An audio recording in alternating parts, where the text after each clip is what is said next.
with Dan Tortora on WakeUpCallDT.com, your one-stop sports shop, and on MixLR.com/WakeUpCallDT, where you're listening. You are watching here for the first time ever. We made history a couple weeks ago when we had a picture-in-picture, and today we have a picture-in-picture with 5 of us on screen. Very happy here. This is a West Genesee football special. The Wildcats and I would normally be hanging out with you at the Wildcat Sports Pub on 3680 Milton Avenue in Camillus, New York. But for right now, and hopefully for just another week or two, we have to do it this way, and then we'll be able to go out there. But we're proudly brought to you by the Wildcat Sports Pub this morning. We have head coach Joe Corley, who, for those of you watching, is sitting to my right, and he is wearing a hat that we'll discuss in a little bit. We have Braeden McNeill as well, who is right below me here on this side. And then we have Dan Becker over here. And then to my left, we have Mike Sarakos. So welcome, gentlemen. How you guys doing? Doing great, Dan. Pretty good today. So, Joe, I'm going to start with you. Yep. You've coached for, obviously, a few years now. How different and challenging has this year been coaching this way? This whole feeling since March has just been surreal, and I've told the guys this, and I've told parents this. I never took the game of football for granted, never took my job for granted, but this whole experience has reinforced how much I love doing what I do for a living, how much I love the game, being around the game, having the opportunity to coach it and call that a job. Never imagined in my life I would go through something like this at this magnitude. And looking back, I don't know what I would do differently, how I would handle it differently. You know, I think I did my best to, stay in touch with the players and the families and try to put stuff out there for them to do to stay in shape. I'm sure in a lot of ways I could have done better. I'm sure in a lot of ways I did very well as a coach, but I just don't really know how to describe what this has been like. It's just something so surreal and something I never imagined I would experience as a coach or as a person, as a teacher. Just, I don't know. Dan, Coach talks about how this has reinvigorated him, that it's made him appreciate it even more. What can you say about, the way that you've kind of navigated through this coronavirus? Has it made you appreciate friends more, school more, football more? Tell me about your story. Just like life in general, I miss school. You never realize how much you miss school until you're not there for God knows how long, I miss my friends, I miss football definitely. And even lacrosse, we missed our lacrosse season as well, so missing out on a lot of different things. And there was irony at West Jenny that the last show that I did at the Wildcat on site, on location, was the boys lacrosse show. And I remember Coach Sean Smith sitting to my right, and we got to the rapid fire part, and his question to me, I think his last question to me, was how long do you think that this corona thing's going to go on for? And I remember looking at him going, I'm not a doctor. I have no idea. I'm not a scientist. I just know that I hope it ends soon. That was on March 8th, I think. And here we are in August, in the 20s of August. So it's crazy and kind of a surreal moment. But, I mean, you and I shared that moment that we were talking about a hopeful season, and then the world changed so fast. So, I mean, Dan, what are your thoughts going back to that day? I mean, did you ever think that you and I would see each other that day and then not physically see each other since then, but, do it this way now? Yeah, when I was at the Wildcat, I know lacrosse was scared, but I definitely thought we were going to have football. And when lacrosse was canceled, I was like, oh, this thing will blow over by the time football comes. And now it's debatable if we're going to have a season in the spring. We still don't know. We're technically supposed to have a season in the spring with all the sports in the spring, but we still don't know. We were technically supposed to have a season this fall, and it didn't happen. So there's so many unknowns. Braeden, how have you tackled this, and how have you tried to evolve as a human being through this process? It's been tough recently just because, you're not doing anything. You're stuck at home, really not doing much. I've been trying to stay busy playing lacrosse during the summer, but I mean, for the most part, we haven't been playing a lot of football together as a team, other than trying to get some of the receivers over at the turf and trying to throw some quick routes. But it's just tough when we're not all together like we normally are in the summer.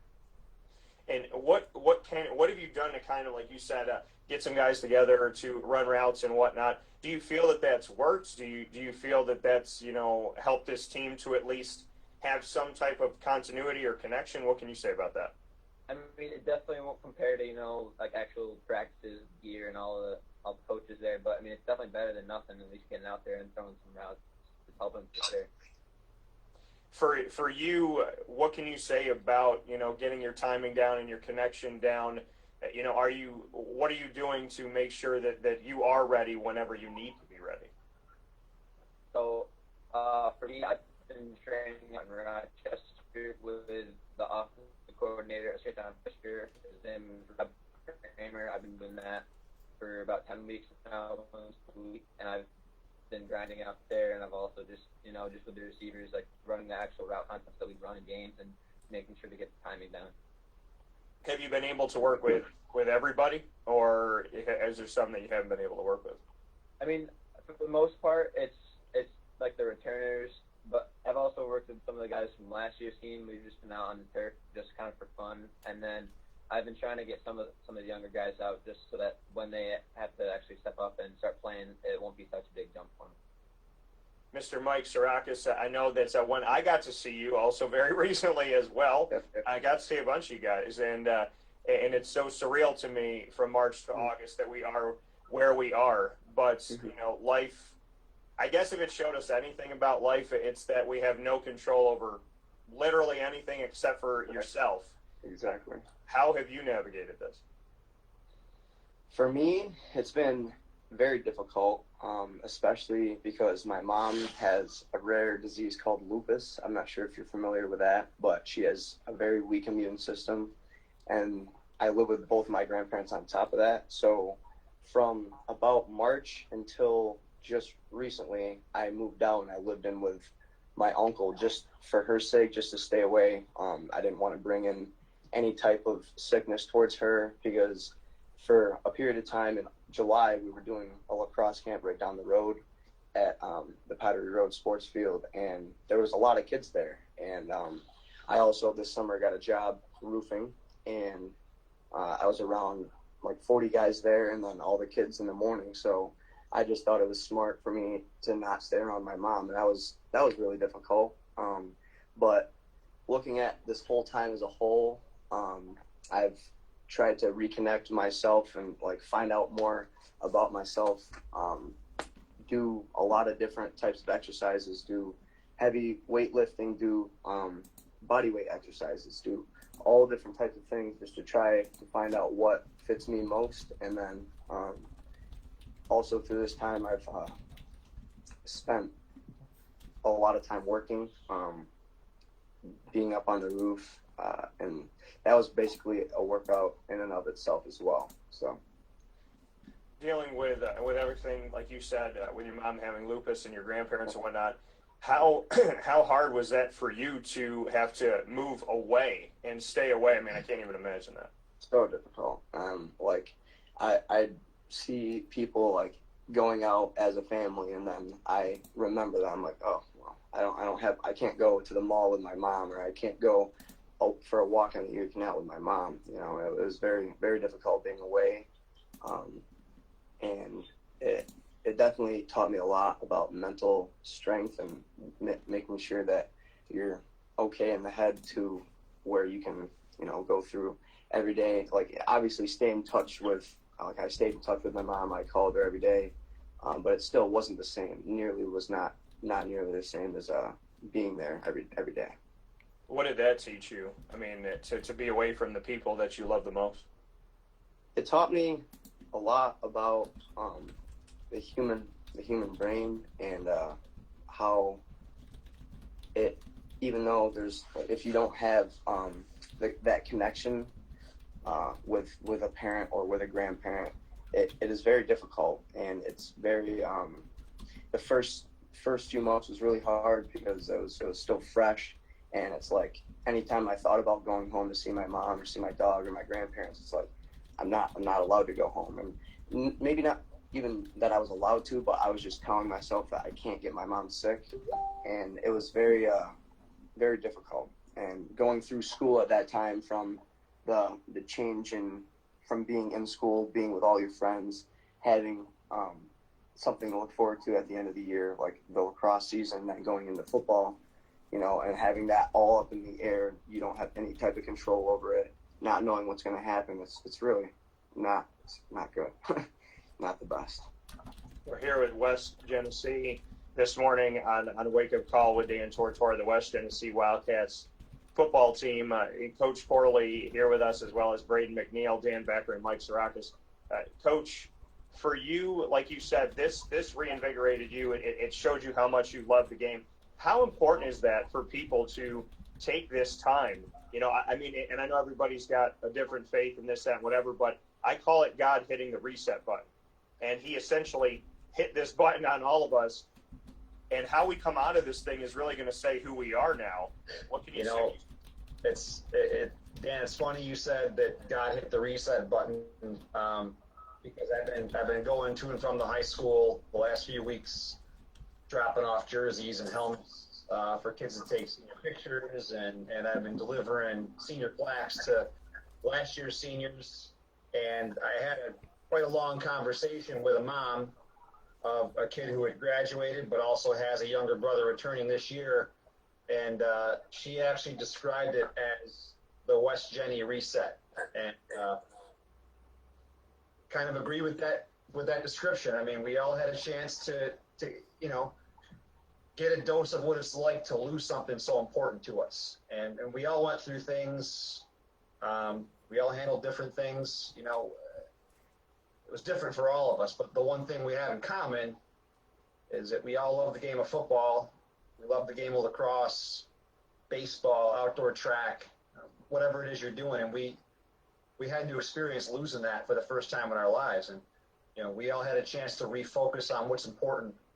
And there's going to come a day when we're all back. There's going to come a day when we're back together, and there's going to be some semblance of normalcy, and we're going to be back on the football field eventually. And I hope that when this is all behind us, we all can learn to appreciate those days where it might not be so easy.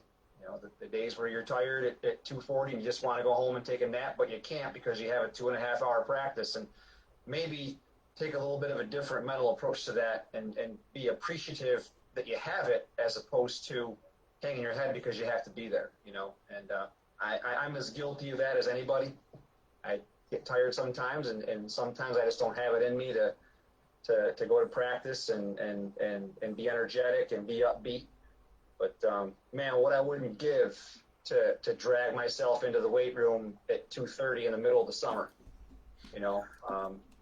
after a long day of doing yard work or whatever. I mean, I hope that people have a chance to kind of see it from that perspective. Yeah, and I think it's, yesterday, and actually, since I've seen you gentlemen, I started this challenge. And so if you see it on social media, you'll know it, but it's just a personal challenge. Over 100, where am I at now? So I think right around 120 straight days of going at least 10,000 steps a day. Mm-hmm. And it changed my entire body. I did it at first for, more for somebody else than for me. And then it turned into me. And then it was 10 days. And then I got 10, I wanted 20. And I'm a guy that never thought that I would walk around the neighborhood 10,000 steps at all. And then when I said 40, I had to get 500,000 steps, which is the equivalent of, almost like driving from here to Toronto. I got 600,000. Then on day 80, my shot was to get 1 million steps to get to that point. And I was already past it at 1,051,715. And then after that, it was to just keep going and get to day 100. And now, we're looking at the 120s and whatnot.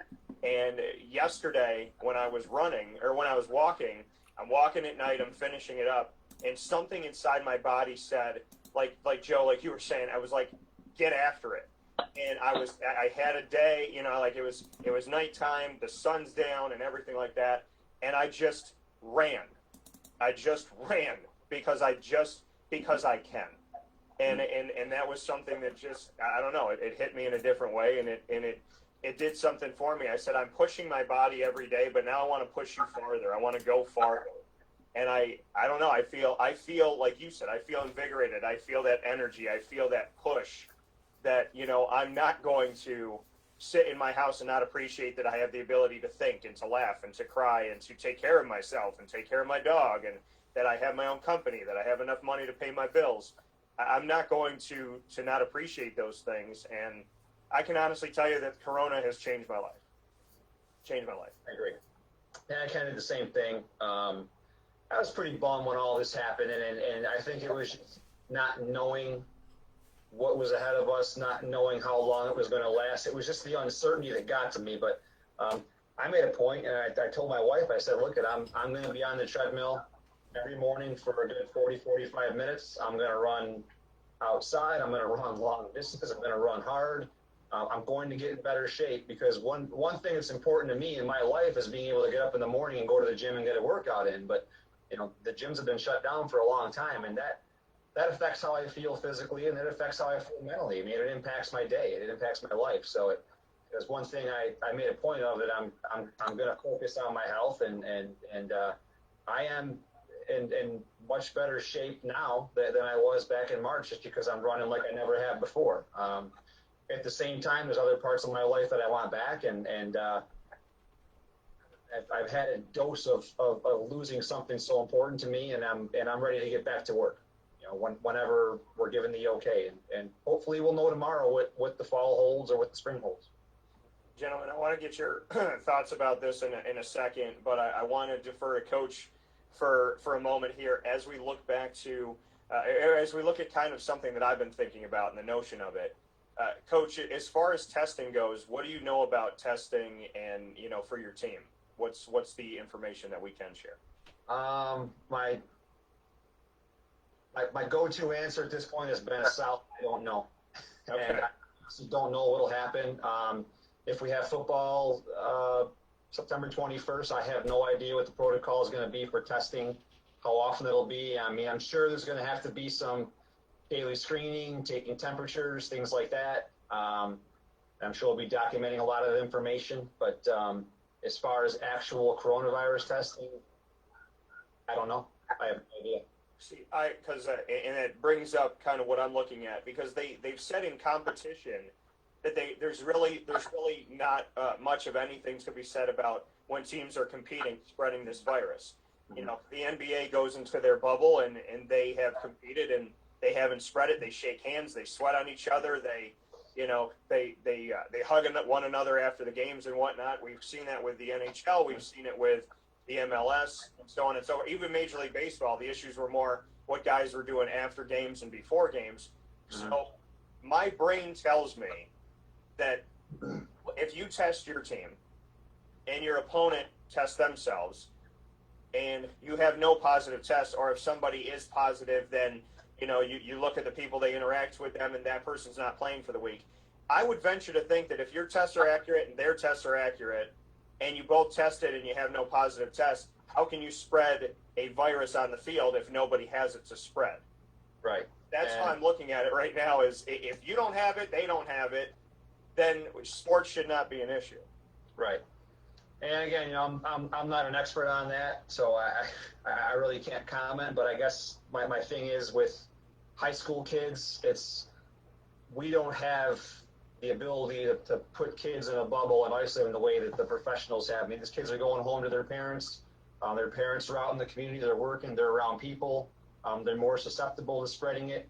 And I also know that a lot of these tests, haven't come back accurate. Somebody can test negative and actually have it.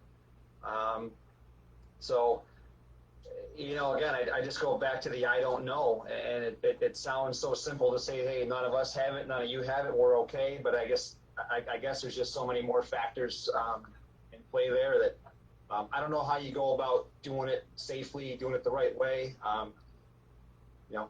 I know if we're given the opportunity to have a season, I'll do whatever I can to do it the right way and make it work. I just know with high school it's a little bit different, just given that kids are going home to parents and there's just a little bit more risk for community spread.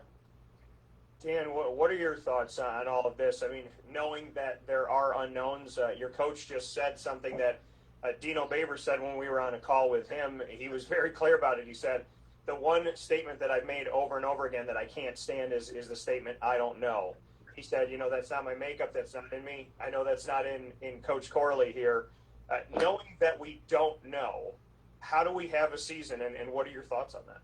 Yeah, I know New Jersey right now, they're doing all fall sports. I got friends down there that are just practicing fall sports, and I know that we're actually pretty stagnant right now. Their cases are actually rising a little bit, so why can't we have the fall sports? And their cases are actually going up, and they're just continuing. They're not taking any precautions, and it kind of sucks. But there's also the idea that what if I get COVID and I have a game that tonight, what am I going to do? I'm going to want to play, but I'm going to have to suck it up, and then you lose a player. So there's just a lot of things to think about. Braeden, you're the quarterback. You're the fuel of this. You're what makes the offense go. And at the same time, there's a lot of leadership that comes overall in being the quarterback. As a leader on this team, what stance do you take, and what are your thoughts as guys are we're all trying to figure this thing out together? It's really tough because you don't want to lose any lives, from COVID. Obviously, just play football. One life lost is such a big deal to obviously so many people. We definitely don't want cases to rise, but at the same time, you got kids like us that just want to get out there and play. And I feel like as a leader, it's more about just telling the guys to keep pushing and keep hoping, because that's all you can really do at this point. Just keep hoping that you'll eventually be able to step on the field. For you, as a quarterback and as somebody who is supposed to be a leader, how have you worked to be a better leader from March until now? What have you asked upon yourself to have that leadership at a time where you're not only looking to lead an offense, but you're also looking to, lead maybe some people that are having a really tough time through this? I mean, it's one thing for you to go through it, but you almost have to put more on your shoulders as a leader. Do you feel that, and how do you tackle that? I don't feel it, because I feel like it's something I've been able to deal with for a lot of my life. I've been very busy with sports all the time, so it's not something that I necessarily feel. But in terms of myself, I've definitely been, in my basement working out all the time, making sure I'll be ready. And also on the same field, it's going to be making sure all the other guys are ready, making sure that they're going to be able to understand the offense, and that when we're out on the turf running out, that they know the concepts and they're going to be able to understand what they have to do come game time. Mike, for you, your take on this. I mean, we've heard Dan say, listen, New Jersey's close by. They've been working in New Jersey, Connecticut, Massachusetts, the Northeast area. We've tried to kind of listen to each other and follow each other. Our governors have tried to work together, especially New York and New Jersey. We know that New Jersey's going forward. We've seen a less than 1% testing positive in Onondaga County, and we've seen it multiple times. We've seen it in June, July. Now we're seeing it in August. Right. So what's your take? I mean, I think as long as everybody takes their precautions and stays safe, make sure if you're doing a fall sport, if we do happen to have fall sports, make sure you're try not to go on a vacation. I fall victim to taking everything for granted. I never thought I'd say I miss math class, and just being around everyone, being social, it's taken a lot out of me not being at that point. But bringing it back to football, if everybody stays safe and remains healthy, I think there shouldn't be any problems, since for the past 3 months we've been seeing very low rates in Onondaga County. And even if we wouldn't have a full schedule, I'd be all right with just a few games, a few intersection games against Beeville or FM or CNS. Just I think if we take the testing seriously, and if everybody's completely honest and doesn't lie about going out of state or out of the county, I think that a season could happen, but I'm not in any authority to make it happen. I want to ask you guys each this, because the question out there is, can you trust the players to not do this? We've seen in Major League Baseball that some people just want to go to the club after the game, and it screws a lot of things up. We have seen it with the NBA that going and picking up food and going and doing this and that they can't just listen. A lot of guys do, a lot of people do, but there is that reality of probability. And the more people you have, the more opportunity you have for mistakes. We've seen it on the Syracuse University campus. bunch of freshmen thought it didn't matter for them to get together. So I'm going to ask each of you this. Mike, do you believe as a young man in society that wants to go out and, you want to date, you want to have fun, you want to hang out with your friends and do this and that, can you stop yourself from that and focus on football and make sure that, if you're going to have a season, can you almost create your own bubble? Do you think you have that responsibility? I believe I do. If we had the hope of having a football, obviously we have the hope, but if we have a football season in line and we have got specific guidelines to make ourselves in that bubble, I would for sure do it just for the love of football and playing, because we haven't been able to compete in months and I'm itching to get back, and I think I'd be able to separate myself and refrain from doing activities with friends or going out to Tully's or wherever it is. I think I could maintain that social distancing and go through with the football season. And you're coming off of injury. We know that you've been through a lot. So you're one of those guys that could stand in front of the entire team and say, listen, this is everything it is to you, it is to me times a million, because I had this game taken away once and now I don't want it taken away again. Exactly. Dan, your thoughts on this? Do you think you can be personally responsible? Can you refrain from going out there and doing things that kids do? Do you feel that you could do that if a season was on the line? Yeah, where there's a will, there's a way. So, I know we all want to play football, and we'll all find a way to do it. I'm willing to make sacrifices. If I have to sleep in a tent in the parking lot and be served soup in a can, I'll do it if I get to play football with my boys. Exactly.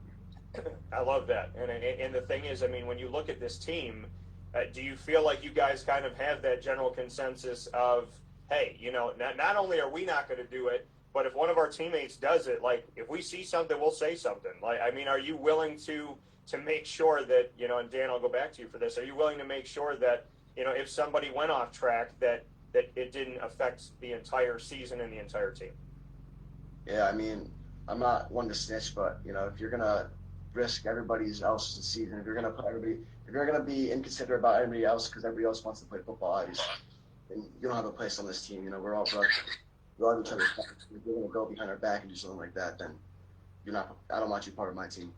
Well, that's the thing. The NBA has the snitch line, so we all, they got it if they need it. Braeden, your thoughts on this? Can you have that personal responsibility? Can you prove differently? As Syracuse University came out with a letter and said, people expect you to fail.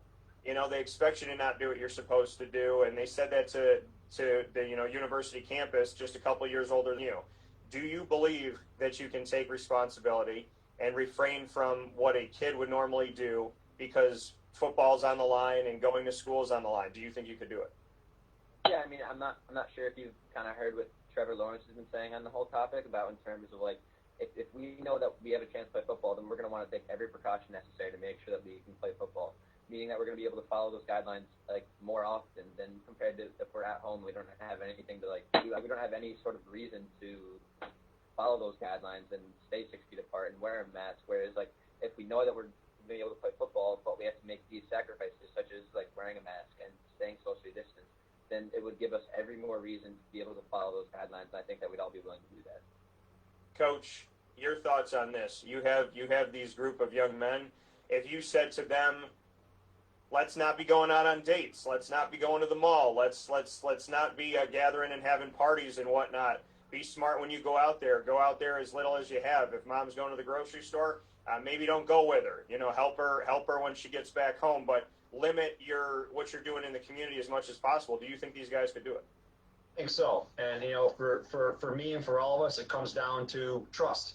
It comes down to, do you trust the man next to you? Do you trust the man in the huddle? Do you trust each other? And, trust is something that's earned. But I think in this situation, we have to lay down the expectations, and that's in large part, that's my responsibility.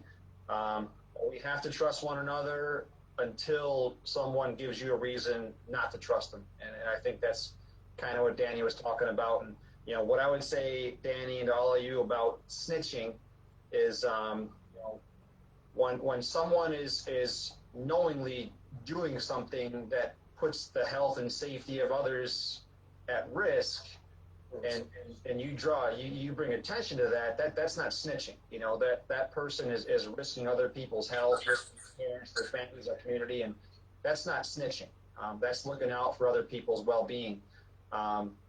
So we need people that are willing to do that, and we need people to be trustworthy. And again, I think we have to trust one another until someone gives us a reason not to. Well, and I think that, you know, what you said off of that, Coach, is real.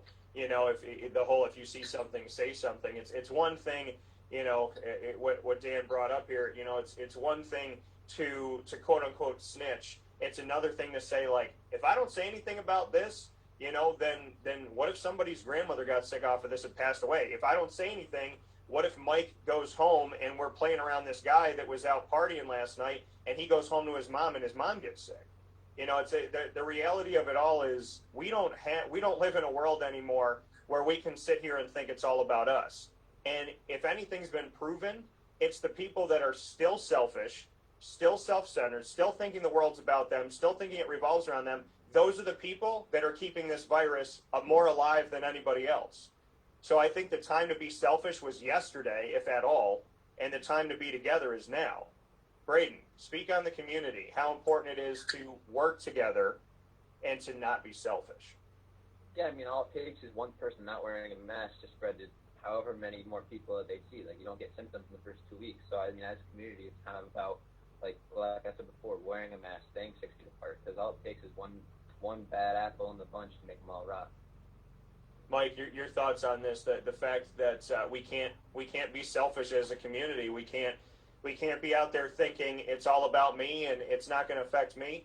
At the beginning of Corona, a bunch of people stayed on the beaches and said, "I'm not coming back from spring break," and it went hundreds by hundreds got sick, and that's what kind of started the boat in Florida. Right. I believe, like, if you're looking at the bigger picture, if everybody can just take those precautions of going, if you absolutely have to go out in public, go out, but make sure you are smart about it. As long as you are smart about it, like, you're able to do it. If you wear a mask and you take those precautions, you can do it. But I think having that trust between everybody, especially like on a football team, because it's close quarters, you know, on a typical season, you're together for a long time and you build up a lot of trust with these guys, but it only takes, like what Braeden was saying, it only takes one person to mess up everything. Dan, should we live in a West Genesee tent this season for football? Yes. I mean, I'm happy to do anything. You know, I'll live in a tent. I'll sleep on the ground, a cold hard ground. I'll do anything. But like, just add on, you're wearing a mask for not for yourself, but to protect the other people around you. You know, when you're wearing a mask, you're being selfless because you're protecting the people protecting the people you don't know around you. So, you know, you gotta think like that. You gotta think with a mindset of, I'm not doing this for me. I'm doing this for everybody around me. A few more in the round table here as we're here with West Genesee Wildcats football. Here with Braeden McNeill, Dan Becker, Mike Sarakos, and head coach Joe Corley. I want to know what each of you have done to get better during this time. Coach, I'm going to go to you. What has changed about the life of Joe Corley from March until August? As a coach, this has kind of opened up It's open. whole new avenue of teaching for me, and you know, I'm still kind of in the process of figuring out how to put things on like Google Classroom, and I'm still very new at running Zoom meetings, but just it's just created a whole new dimension of teaching that I think in the long term can enhance, you know, my program, the football program at West Genesee, and something as simple as working on getting the playbook posted online for kids to view, and being able to post workouts online, so that if a kid can't be there in person, they still have access to the information they need. And I'm hitting some bumps in the road. I can't seem to get things uploaded lately, but it's a dimension of teaching that I've never really played around with before and never had to. So this has kind of forced me to, you know, expand on that as a coach. You know, as a person, it's just given me an appreciation for how much I really have in my life. You know, when you're teaching year round and you're doing the same thing every single day, it can tend to get boring sometimes. But like I said earlier, it's just reinforced how much I love doing what I do, and I would say more football than anything. But yeah, I mean, I'm looking forward to going to class and playing badminton. I'm looking forward to playing mat ball and things like that. I mean, just things that, I'm going to be honest, get boring after a while when you get to the grind of like early March and you've been stuck inside the gym for so many months. I miss that. It's just given me an appreciation for what I have, the gifts I have, and how lucky I am. Dan, for you, how did you become, how does Dan Becker improve from March until now? Well, I gotta say my time management has improved a lot because, I do work, but there was that period where everything that's non-essential was shut down. So my workplace was shut down. So I had this, like, you can't hang out. No school. There was like right after school ended, you can't hang out. You had all these days with nothing to do. So, what do you do? So you just grind, So I was lifting. I was meeting up with Sarakos and the junior linebacker Colin McGavin. We were doing linebacker drills. We were just preparing ourselves in every way possible.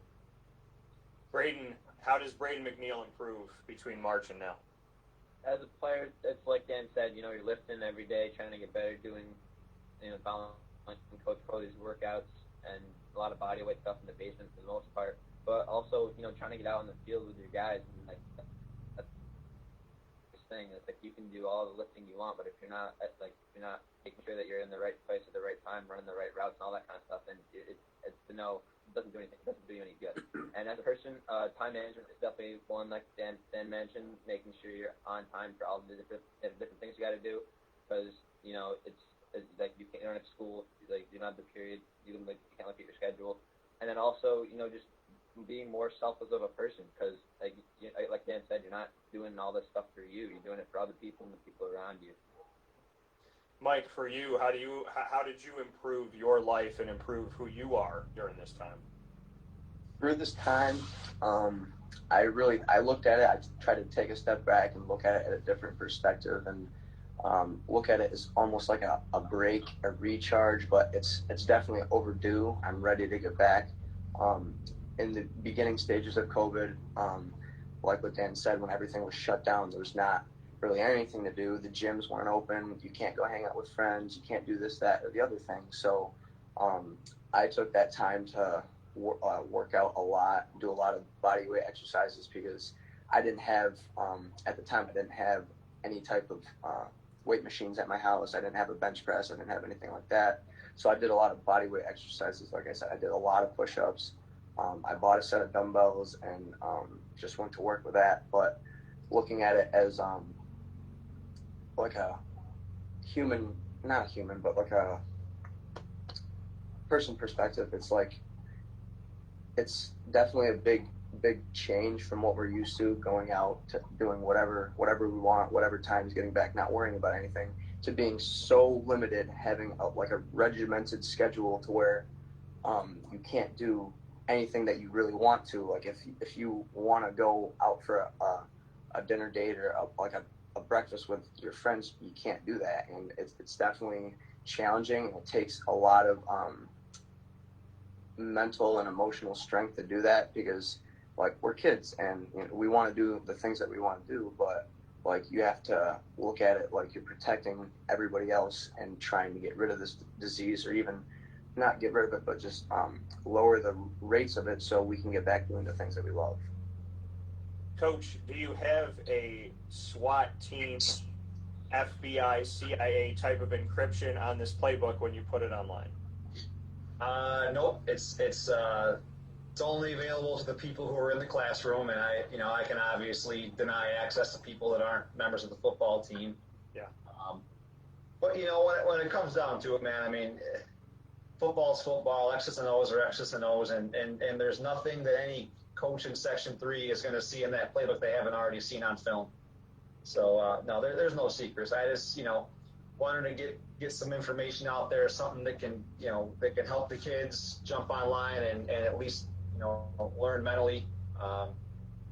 Looking at a playbook online isn't enough to get a team ready. You need to have meetings. You need to get out there in the practice things, and one really difficult position I'm in as a coach and as an educator and as a parent is I cannot tell the kids or even encourage the kids to get together in groups and do stuff. So I've pretty much been silent on that, and I've actually been discouraging it.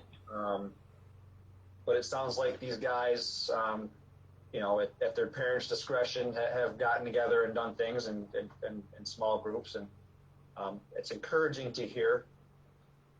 But again, as a coach, and as someone that cares about them, you hope they're doing things safely and keeping themselves safe and healthy.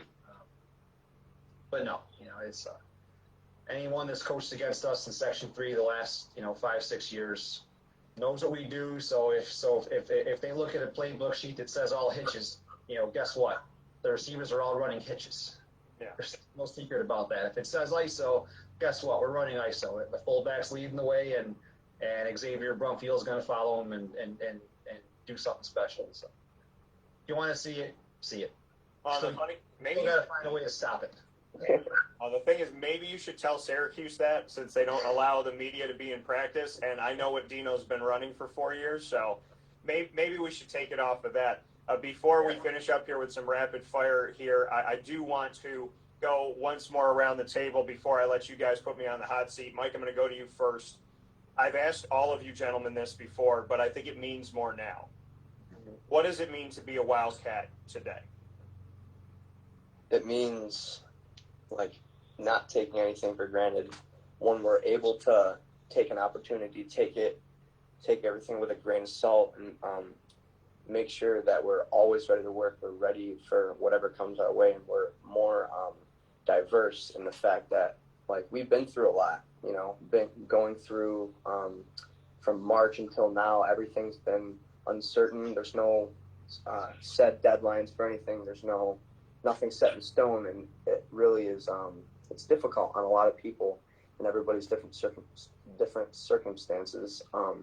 It's difficult. So I think what it means to be a Wildcat is to be always ready to go, always prepared, and ready to get things going. Mr. Becker, what does it mean to be a Wildcat today? Just that when I think of Wildcat, I just think of brotherhood right now, because I guarantee that I've seen Sarakos and Braeden on the football team more than I've seen some of my family members. We're just a family. I love it. I'm itching to get back out there and do some hing drills with Sarakos. I'm itching out there with my shoulder and make contact with Xavier. I'm just itching to get back out there. When I think of Wildcat, I just think of my brothers. So that's what Wildcat means to me. All about the brothers. Braeden, what can you tell me about what it means for you to be a Wildcat? I mean, for me, it's one of the biggest things is being able to hold yourself accountable. For me, making sure I'm lifting, making sure I'm eating, right? Making sure I'm getting out on the football field and throwing. And then, it doesn't even matter what sport. It's if you play lacrosse, make sure you're hitting the wall. If you're playing hockey, make sure you're getting on the ice and you're doing all of the workouts you can possibly do. Because realistically, we're all in the same boat, and we're all we're not able to get together as a team in practice. So you hold yourself accountable off the field and off the field and on the field, whether you're in the grocery store and you're not wearing a mask, or if you're just sitting on the couch and you're not doing anything. You need to be making sure you're doing the right things at all the right times and holding yourself accountable. Joe Corley, to be a Wildcat means what? Means the same thing that it said before COVID. It means the same thing that I've said to these guys in the past that they may or may not remember, and the same thing I think I said the last time we were on the show last October. It means being a part of something that's bigger than yourself. It means putting what's best for other people, your teammates, before what's best for you. Yeah. And I think now that we're through COVID, I think it means the same. Now you just add on to that definition just a little bit. Now it's about keeping people around you, your teammates, your friends, your family, the community. It means making decisions that are going to keep them healthy. So again, it's all about being a part of something that's bigger than yourself. And we will end with rapid fire. You guys, and I'm going to do this different. This is a present to you. You guys haven't gotten a lot of things in COVID-19 times, so this is my present. I will ask you no questions. You will each get to ask me 2. So I am in the center of the screen, which makes sense because I'm firmly on the hot seat. So you don't have to worry about having to answer anything. It's all me. I'll be answering 2 at a time, so you're going to ask them both back to back. Dan, you get to ask me 2 questions. Go ahead. All right. Let's see. How many repeat questions do you get? Because you do a lot of these hot seat ones. You know, I feel like a lot of things come back over. So how many repeat questions do you get? It's funny. Sometimes I get them like back to back to back in the shows and whatnot. I always get what's your favorite food? I get, I'm trying to think here. I get what's your favorite food? I get why did you do this? Like, why are you in this job? What made you want to be a broadcaster? I do get that one. And so I would say probably once a week, if not more, I'll hear something similar, but I always try to answer it a little bit differently depending on what the question is. A little variation. I like it. All right. And let's see. What do you like working better from home, or do you like going to the Wildcat and seeing everybody there? Because you're in your comfy chair here. You got your nice set up in the back. But when you're in the Wildcat, everybody's yelling around. There's kids running around. Pizza's dropping on the floor. Now, what do you like better? I would say, well, the pizza's not dropping if Xavier's got it because he doesn't fumble. But I would say, I like it. I would say that for me, I'm here in the studio every Monday through Friday from 9 to 11 a.m. So, before Corona, during Corona, whatever, I've always been here. So the Wildcat never takes away from that. So I would say that, I've got to live in both worlds, and I love that so much. I'll tell you what I won't do anymore. I won't complain about having to set up. And I don't like outwardly. Just in my brain, I'm like, all right, it's going to take me 20 minutes to do this, and I got to do this. And like Coach talked about, these little things of like, okay, I maybe practice went to this point, and I got to go work out, and I got to go do this, do that.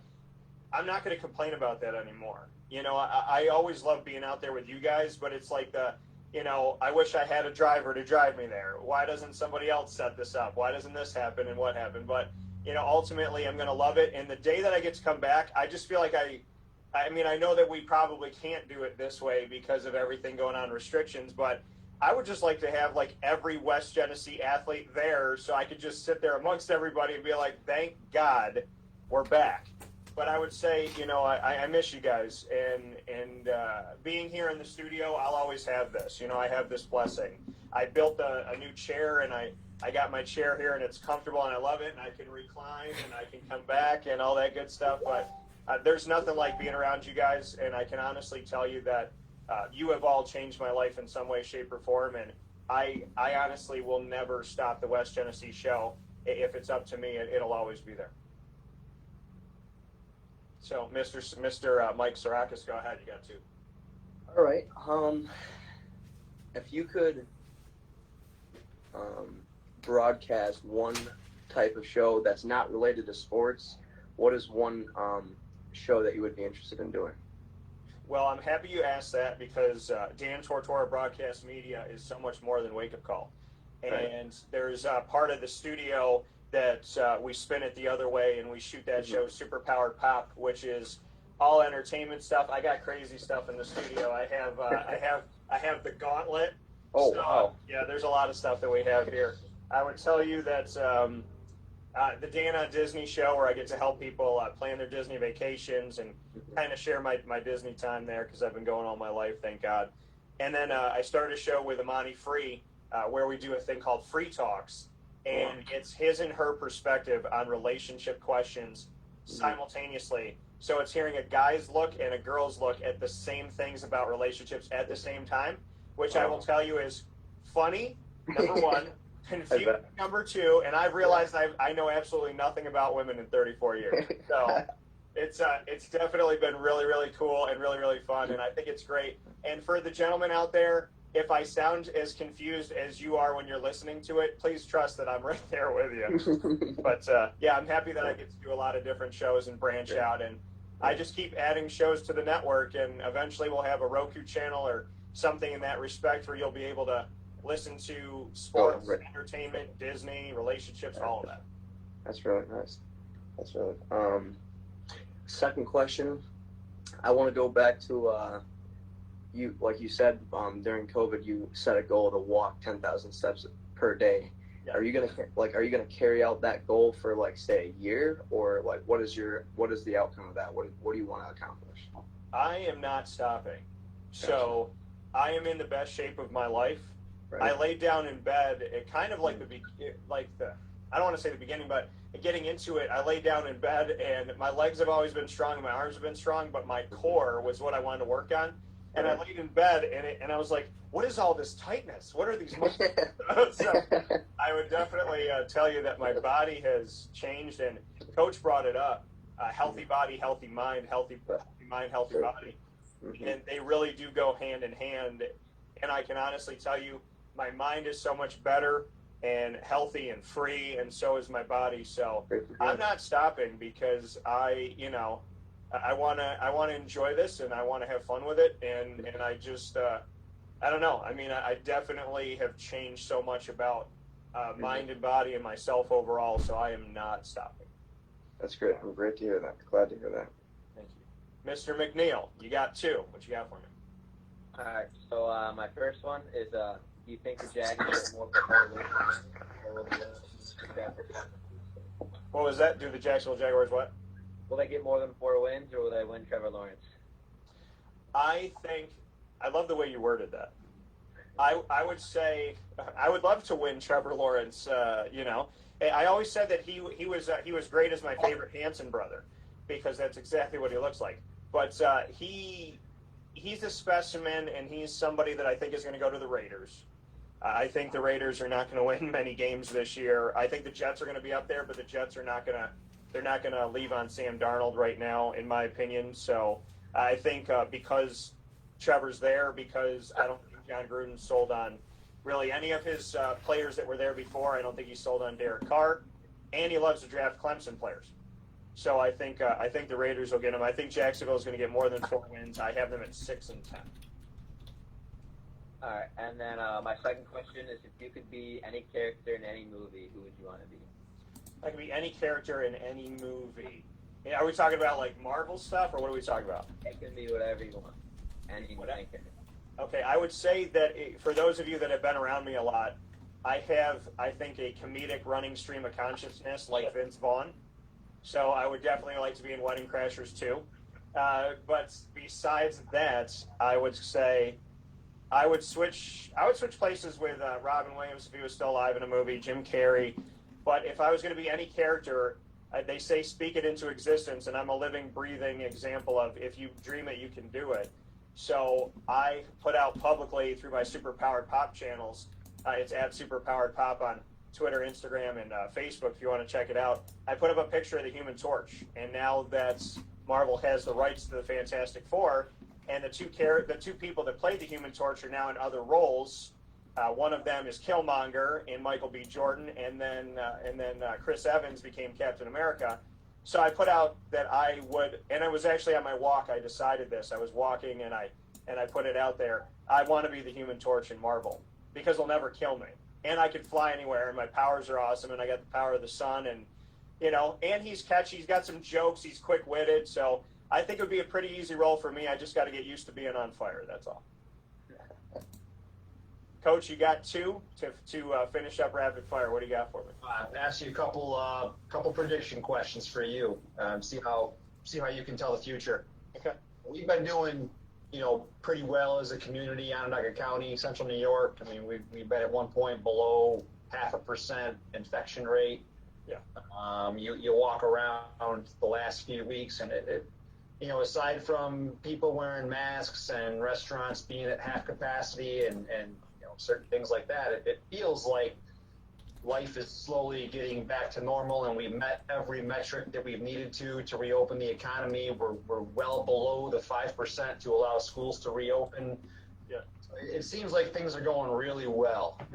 Given that, we're expecting in the next day or two a decision on if fall sports are going to be allowed to start September 21st, or if we're going to push them back to the spring. What do you think is going to happen?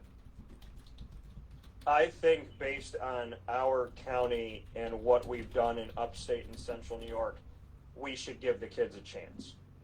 And, I would rather you have the chance than not have the chance. What do I think is going to happen? I know that our governor has been very strict on a lot of things, and I commend the strictness in the sense of I think it helped us stay healthy. I would also question some of the moves like nursing homes and whatnot, because my grandmothers were in nursing homes, and if they had been anybody that had passed away, I would be going after, honestly, I'd be going after the governor for murder. But I would tell you that in reality of what's going on right now, we've listened, we've abided by the rules. There's people in our community that have said, stop threatening us because we're doing what you asked us to do. And we're also central and upstate New York. We're not New York City. We're not an island. We don't have, millions and millions of people here. We're very, very different. When they have 100,000 cases, we had 349. So is any case, is one too many? Absolutely. And do I understand the ramifications of sending a child somewhere and knowing that they could get sick? Yeah. But I also think we need to listen to the kids. And we say we're all about the kids and we want to protect the kids and, we want to make sure they're safe. They're telling you they want to play. They're telling you that they'll abide by the rules. I think we need to give the kids a shot and let them be personally responsible. And like you said, trust them until they give us a reason not to. So I am not the virus. I don't know what it's going to do and how it's going to do it. But I also know that there's so many things in this world that can make us stay home. The flu happens every year and we could stay home. You could get hit by a car. You could, you stay home. You could go to a grocery store and get held up and get shot. You go to a bank and get shot. So, I think at the end of the day, yes, it's a new thing. And yes, it's scary and it's confusing, but I think that what we've done in this community to show that we've listened, to abide by the rules, even when we were treated like New York City and it didn't make sense, I think we deserve the right to have a chance safely. And I will tell you this for anybody that thinks that I don't care about the kids, you guys know, and you can speak to it. I care about all of you because you've been with me. And so there's not a day that goes by that I don't pray for you and hope for you and wish you the best. And the hourglass of playing football, as you all know, Braeden, Mike, Dan, Joe, you know this. The hourglass of playing any sport, when you start playing as a kid or whenever you start playing, that hourglass flips and you can't turn it back. And so there's so little time to play that I want you to enjoy it. So if we can do it safely, Coach, I have no idea what's going to come down from the powers that be, but I believe that this community deserves a chance because we have been asked to do a lot of things over these last few months, and whether we liked them or not, we did them. Well said. Well said. So I guess about a year from now, so August of 2021, we'll probably be hopefully we'll be doing a preseason show. Yeah. What's that going to look like? Is it going to look like this? Are we going to be in the Wildcat? What's it going to look like a year from now? If it's up to Danny and I, we'll put us on the dang roof if we have to put us in the Wildcat. So I would say August 2021. Listen, I'm gonna say this, and I want you to branch out, let your brain kind of feel this. We always say as people, I don't think any of us here today have not heard the statement, hindsight is 2020. Right? We always learn about, like, after the situation, we see it clearly. Well, I think God is an opportunist, and God has comedy. And so at the actual year of 2020, there's two meanings. Hindsight is 2020. We all want 2020 to be behind us. Mm-hmm. But at the same time, hindsight is 2020, which means we've learned from something. So we're supposed to learn from 2020. In 2021, my number is 21. That is my number. It's my birthday, October 21st. So that is the year of me. And if it's the year of me, Corona, the flu, cancer, all y'all need to understand that you are not invited to my party. So I will tell you with utter certainty, lupus, everybody get out of here. So I will tell you with utter certainty that 2021 is going to be a beautiful year, but I would be remiss if I didn't tell you that I'm going to live out the rest of 2020 to the best of my ability, because if I know anything about life, you only got the second that you got, and that's all I know. Bingo. So that coming from head coach Joe Corley, Braeden McNeill, Mike Sarakos, Dan Becker, West Genesee football, the Wildcats here with me on Wake Up Call with Dan Tortora inside of the Cafe Kubal Studios. Gentlemen, I love that we got to do this, and I feel like I'm with you even though I'm not. But the next time I see you, I hope that I actually get to see you. Likewise, Dan. Likewise. Take care, gentlemen. Be well and be safe, and let's hope for good news coming up. Okay. Thanks, Dan. Appreciate it. Take care, guys. Nice day.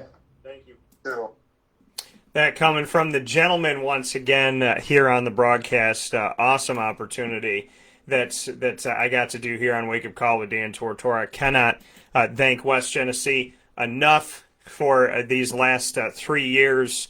Have been truly remarkable and amazing. Maybe longer than 3 years, but I know 3 years since we've been doing the show and whatnot. But it's just been incredible. And Jerry said the future is in good hands. A good group of young people. So thank you to Jerry for that. I'm sure West Genesee will appreciate that. But yeah,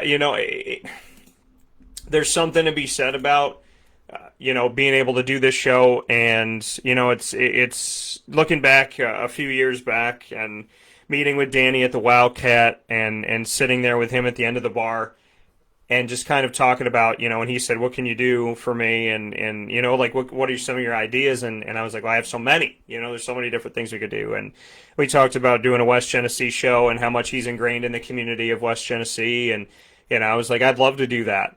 And I reached out to Mike Burns, the athletic director at West Genny, and he was fantastic, from day one, answering my questions, getting back to me rather quickly, and just,